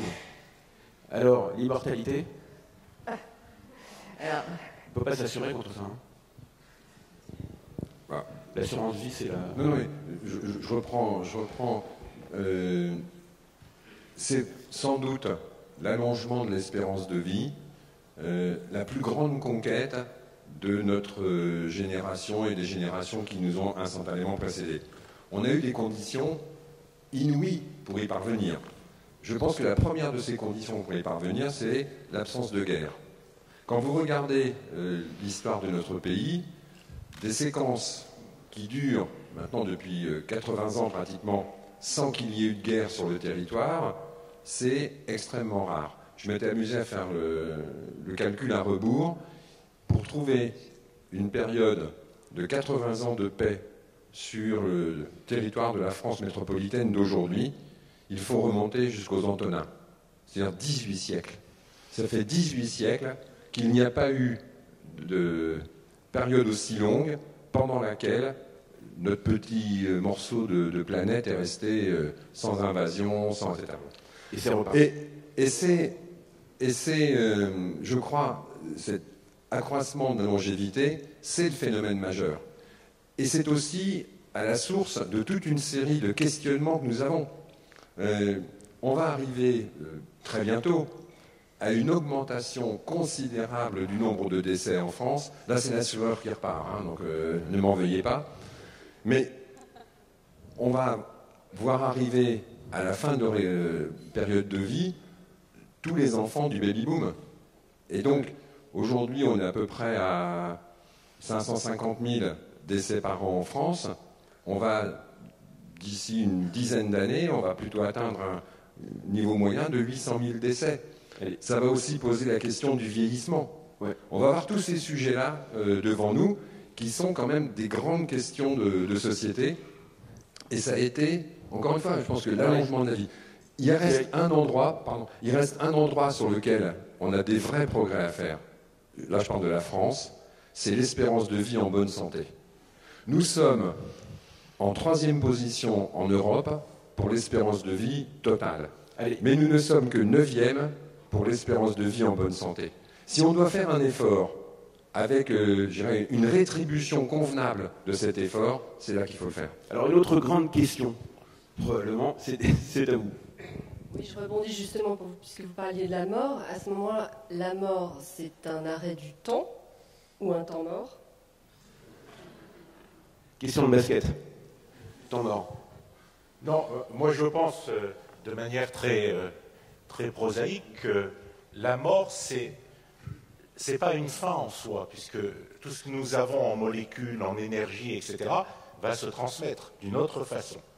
Donc la mort, c'est un passage nécessaire, obligatoire, mais tout ce que nous avons en nous, tout notre corps, vous savez, de manière très probabiliste, le nombre de molécules que vous avez et qui sont passées par Napoléon, par Charlemagne, etc., est infiniment plus important que vous ne pouvez le penser.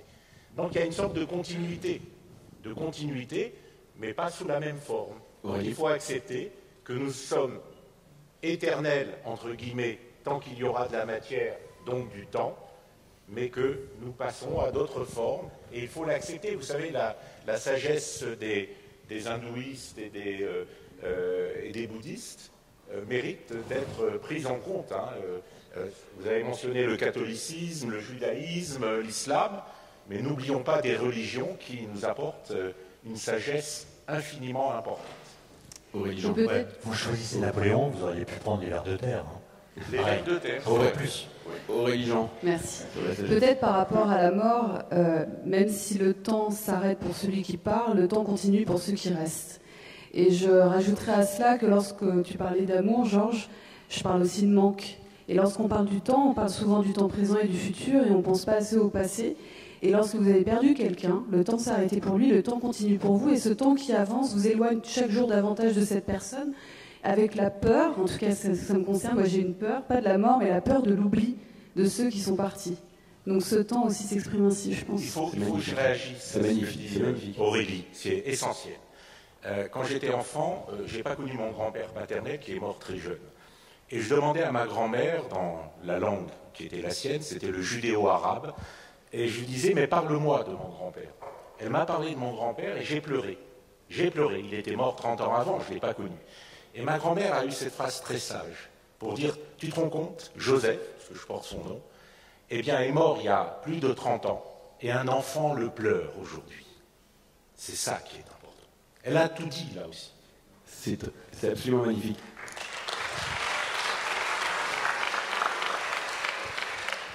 Oui, l'être humain, il a sa conscience, voit le monde dans un état et observe le monde passer d'état en état, et c'est ça qui peut-être lui donne la notion du temps. Mais la matière, d'après la théorie quantique, se trouve en même temps en plusieurs états. Comment vous conciliez le fait que le temps ait une différence entre matière et conscience? Matière et conscience. Qui se colle? Non mais c'est. Oui, moi je suis un peu embarrassé parce que je pense qu'on ne peut pas parler du temps comme ça en général. Mais par exemple, des grandes découvertes des physiciens, mais elle n'a aucun impact sur le langage, encore moins sur la pensée, c'est qu'il ne faut pas confondre ce qu'on appelle le cours du temps et ce qu'on appelle par ailleurs la flèche du temps, qui n'a rien à voir avec le temps. Voilà. C'est-à-dire que le cours du temps, c'est le fait que vous ne pouvez pas vivre dans le futur un instant au travers duquel vous êtes passé dans le passé. Autrement dit, c'est le fait que le temps est irréversible. Voilà, il ne repassera jamais par le même instant. Le facteur temps ne sonne jamais deux fois. Donc le temps, il est toujours irréversible. Et ce qui a perturbé les physiciens, c'est au XIXe siècle, quand ils ont compris que les équations de la physique sont réversibles. Autrement dit, les équations de la physique prédisent que n'importe quel système physique devrait pouvoir retrouver dans son futur n'importe quel état qu'il a connu dans son passé. Alors, les équations de la physique vous disent, si vous mettez du lait dans le café, ça fait du café au lait. Et si vous attendez suffisamment longtemps, vous retrouvez d'un côté le lait, de l'autre côté le café, ce qui n'est pas ce que nous observons. C'est un grand paradoxe, etc. Et on a fini par comprendre qu'il y a deux choses à ne pas confondre, c'est le temps et le devenir. Je n'ai pas le temps d'en dire plus, mais simplement évoquer l'œuvre d'un peintre que vous connaissez certainement, qui s'appelle Romano Palca, un peintre franco-polonais, qui est mort en 2011 et qui, pendant toute sa vie, à partir de 1964, a fait tous les jours la même chose. Il a pris des grands tableaux sur fond noir, et avec un pinceau de peinture blanche, il a peint la suite des nombres entiers. 1, 2, 3, etc. Et à chaque fois qu'il terminait un tableau, il se prenait en photo, dans la même position, avec le même appareil, la même chemise, le même éclairage. Il a fait ça pendant plusieurs dizaines d'années. Et son œuvre, j'ai pu le rencontrer, il n'avait jamais entendu parler de physique, mais son œuvre illustre parfaitement ce que je viens de dire. Les nombres entiers qui se succèdent, c'est le cours du temps. C'est-à-dire tous les nombres sont différents, mais ils ont le même statut. Ils sont obtenus de la même façon, on ajoute 1 au nombre précédent. Donc tous les nombres sont différents et ont le même statut. Ça, c'est le cours du temps. Et puis son visage qui, à mesure que le temps passe, non pas à cause du temps, c'est pas le temps qui nous fait vieillir. Hein. Ce qui nous fait vieillir, c'est ce qui se passe dans le temps, les phénomènes biologiques. Mais le temps n'a jamais fait vieillir quiconque. Okay, vous voyez comment ça oblige à reprendre le langage. Hein. Le temps ne fait pas vieillir. Ce sont les phénomènes qui se déroulent dans le temps qui font vieillir. Bon. Et bien son visage qui vieillit, les cheveux blancs, etc., ça illustre ce qu'on appelle la flèche du temps. C'est-à-dire que son évolution à lui, dans un temps irréversible, est elle aussi irréversible. Non pas à cause de l'irréversibilité du temps, mais à cause de l'irréversibilité des processus physiques.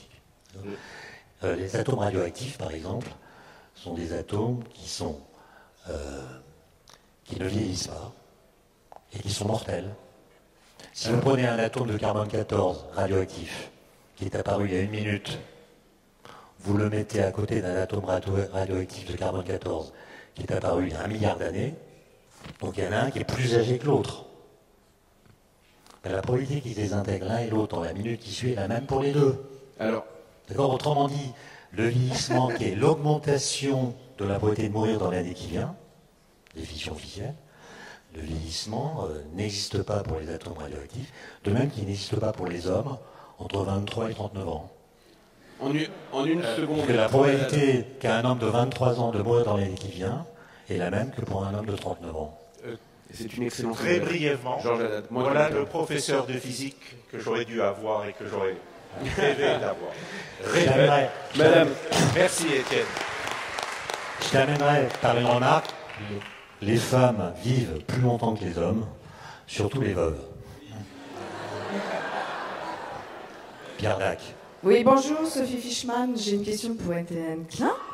Alors moi, j'ai toujours été nulle aussi en physique et ça s'est pas arrangé quand on a essayé de m'expliquer qu'un chat pouvait être mort et vivant à la fois, celui de Schrödinger en tout cas, parce que c'est comme l'enclume et la plume, je l'ai jamais constaté moi-même. Donc j'essaie de lire des livres de vulgarisation, les vôtres, Étienne Klein, et puis ceux de Stephen Hawking aussi, et je suis tombée sur un petit livre, alors super, avec des petits chapitres sur brèves réponses aux grandes questions de Stephen Hawking, et où il dit que Dieu ne peut pas avoir créé l'univers puisque il n'y avait pas de temps avant le Big Bang. Qu'est-ce que vous en pensez? Nous voilà partis sur Dieu. Alors, c'est incroyable, hein? Non mais déjà le chat Schrödinger. Il ne faut pas dire qu'il est vivant et mort. Ce que dit la physique quantique, c'est que son état physique est la superposition quantique de deux états physiques qui sont vivants et morts. Donc la bonne façon de dire ce truc, c'est le chat est vivant plus mort. Et c'est bon signe. D'abord, quand quelqu'un a compris, c'est qu'on n'a pas été clair. Hein. Ok. C'est le comme. Allez-y. Alors, allez-y. Il nous reste deux questions. Une ici, c'est les étudiants. C'est trop long. Sur Dieu, c'est trop long parce qu'il y a beaucoup de débats. Dieu prouvé par la science, etc. Et on parle du Big Bang comme si c'était l'origine de l'univers. Ce qui n'est pas du tout le statut qu'il a en physique aujourd'hui, même si la façon de le dire continue d'être la même. Donc je ne sais pas si Étienne me donne 20 minutes ou pas. J'ai l'impression que non. Donc je m'arrête là. Voilà. Merci à chacun et chacune. Sur la réponse sur Dieu et l'univers, Einstein a demandé une audience au pape. Le pape lui a accordé.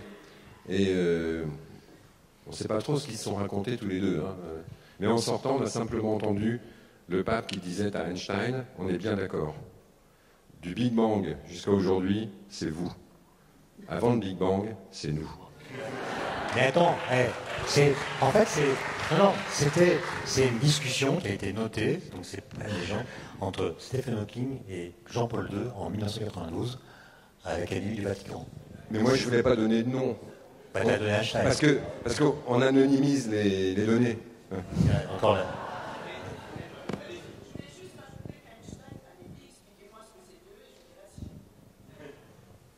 Merci à chacune et chacun pour la qualité de l'intervention.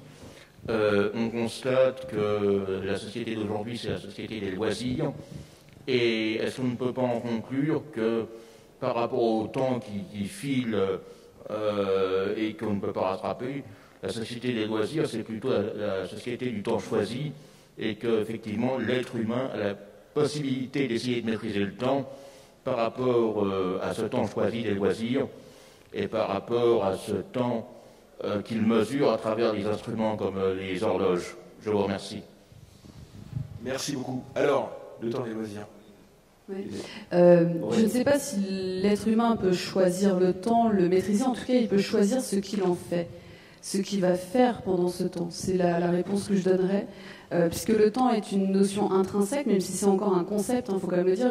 Après tout, on pourrait tout à fait renverser le concept du temps et de revoir même la définition du temps. Mais en tout cas, je pense que c'est ce qu'on maîtrise le temps à travers ce qu'on en fait, comment on le remplit, comment on s'en souvient et comment on se projette. Georges Lapin-Piment. Oui, je reviens à la Sorbonne. Il y a quelques mois, nous célébrions le jubilé de l'université Panthéon-Sorbonne. Et on m'a demandé d'écrire une lettre pour les étudiants de 2071, c'est-à-dire dans 50 ans. Et je peux vous dire que ça a été une énorme émotion pour moi. C'était la première fois que j'écrivais quelque chose, non pas pour le temps présent, même le mathématicien a toujours écrit dans le temps présent, mais pour un temps qui va m'échapper, puisque, comme je l'ai dit aux étudiants, je leur demanderai de m'excuser de mon absence, puisque dans 50 ans, je serai très occupé, à quoi je ne le sais pas. Et puis j'ai réalisé que le message que je devais leur faire parvenir, donc ce message est mis dans une capsule, vous savez, les capsules, je crois que c'est à l'époque romaine, on créait des capsules qu'on mettait dans les murailles des bâtiments qu'on inaugurait, et j'ai écrit mon message autour d'une question essentielle qui est pour moi la notion même de loisir. Qu'est-ce que le loisir? Et je leur ai expliqué que je leur souhaitais de tout cœur que leur époque laisserait toute sa place au rêve. Parce que le temps du rêve, c'est le temps du loisir absolu, le temps où vous vous libérez de toutes ces contraintes. Et je leur ai dit justement que j'espère que leur époque, dans 50 ans, laissera le temps de rêver. Génial. Pour les jeunes. J'ai rajouté la révolte et l'audace. Mais le temps de rêver, c'est ça l'essentiel pour un être humain. Si un être humain ne rêve plus, pour moi, il est déjà mort. Alors, une question qui va nous plonger encore dans les rêves, Laurence de Villers. Merci pour cette table ronde. On a besoin de philosophes, on a besoin de physiciens, très certainement, parce que demain, on risque de vivre le réel et le réel en même temps. Écoutez un peu ce que disent les Chinois avec le métavers. On sera à la fois dans le virtuel et à la fois dans le réel, avec deux temporalités, deux identités. Alors j'aimerais bien que effectivement, c'est bien les loisirs. Mais si les loisirs demain de nos enfants sont d'aller dans le métavers et de jouer à des jeux vidéo dans 2 temps différents, je pense que Étienne Klein, si tu pouvais répondre à cette question, que dit le philosophe et comment penser cela? Et effectivement, tu as raison, en Chine et en Europe, on ne pense pas de la même façon ce temps.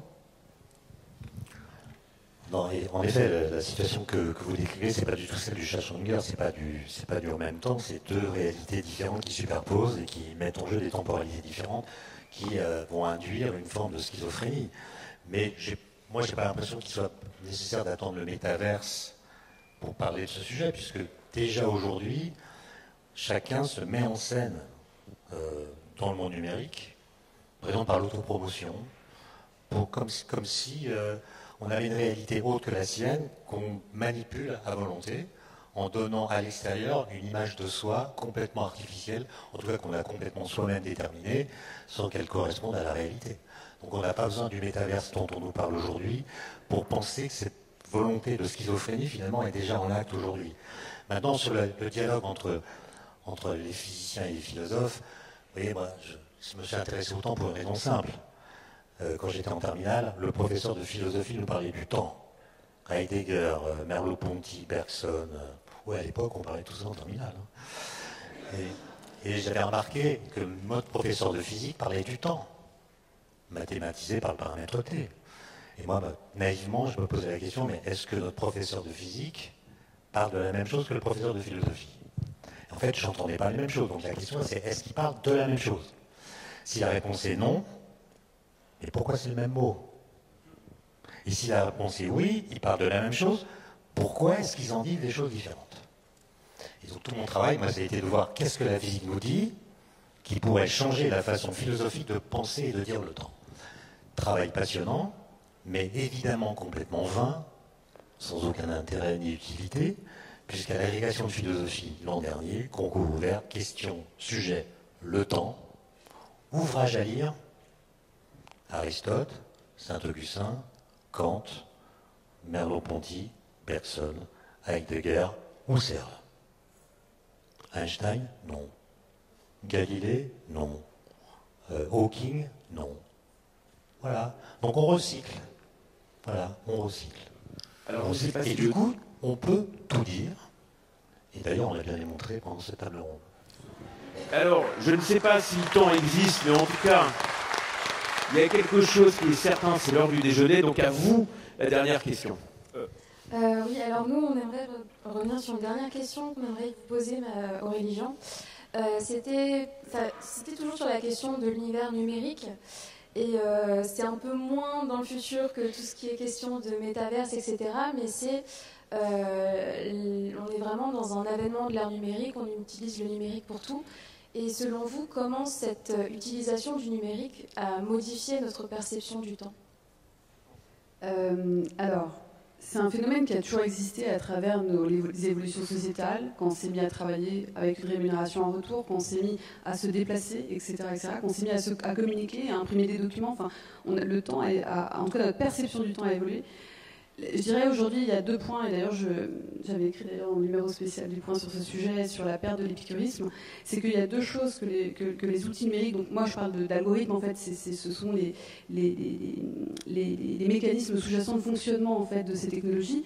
Ces algorithmes en fait, vont faire 2 choses. D'une part, ils vont aller très très vite, parce qu'en fait on n'est pas du tout sur les mêmes échelles de temps. Quand on prend les algorithmes historiques, en fait, même de l'époque d'Euclide, on était sur des algorithmes exécutés à la main. Aujourd'hui, ils sont exécutés. Donc, exécutés à la main, voulant dire le temps perceptible par l'humain. Aujourd'hui, ils sont exécutés par des machines avec des temps records en dessous de la nanoseconde. Donc, cela, pour une opération, j'entends, pas pour un calcul entier. Donc, cela étant dit, on comprend bien que les choses vont très vite et que de ce fait, des choses s'exécutent sur nos yeux sans qu'on puisse capturer le pas de temps. Si on parle de discrétisation, même si on est dans le continu, on ne peut pas capturer en fait l'exécution. Premier effet, ce qui a comme conséquence que les choses vont plus vite que ce que nous percevons. Comme je disais tout à l'heure, on va nous proposer un restaurant favori, avant même qu'on l'ait testé, on va nous proposer un idéal amoureux, un partenaire amoureux avant de connaître son nom, ou on va encore nous proposer un livre qu'on va aimer sans avoir découvert le contenu. Donc des choses comme ça. Et donc il y a aussi cet aspect-là qui est que les algorithmes vont aussi devancer le temps, puisqu'ils sont aussi capables, parce que nous on les a créés ainsi, en fait, de nous donner des indications sur le futur. Je donne encore cet exemple qui est assez bête et naïf, mais tout le monde le comprend, la météo. Les algorithmes existent depuis très longtemps, il y a depuis très longtemps des équations physiques qui sont résolues tous les jours pour aller identifier les évolutions dans le temps de la météo, des températures, des gradients de température, des champs de pression, etc., sur des surfaces plus ou moins grandes. Et puis, on peut aussi aller prédire, pour ceux que ça intéresse, les résultats sportifs, en fonction du risque. On peut aussi travailler aussi sur l'évolution des stocks du marché à travers en fait la mesure de l'efficacité des analystes financiers, etc., etc.